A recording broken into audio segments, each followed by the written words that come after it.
Hi family, hi guys. Ito po ang ating ulam for tonight. Chicken broccoli with cashew on the top. Chicken breast, 995 lang kilo niya, 985.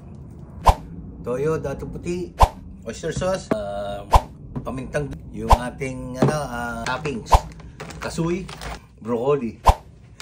And then bawang sibuyas, and then laan natin kung ano hindi kasaling ingredients, itlog, egg. Yan po hindi kasali. Bablash po natin yung broccoli. Yan. Blanch lang sandali. Yan, yung iba nga dapat steam lang daw.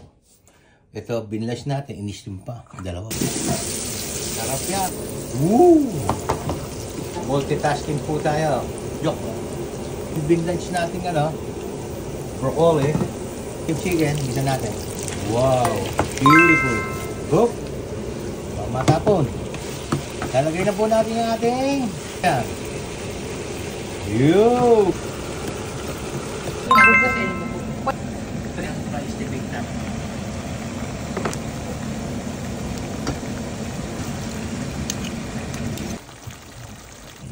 Yan. Wow. Alright. Ito po natin maiwagang red ball. Tikman na po natin yan. Broccoli and the chicken. Yung cashew.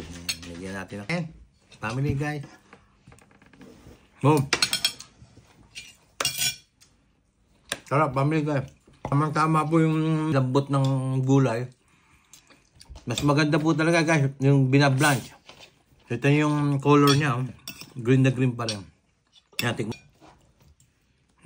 Masarap para po yung chicken. Combination ng cashew. Muluto. Ang sarap. Salamat po sa mga humula doon sa ating ulam for tonight. Pero si Boss Jason, yung hindi kasamang ingredients, yung itlog. Alright guys, family guys. Ulam for tonight, chicken, broccoli with cashew. Beautiful.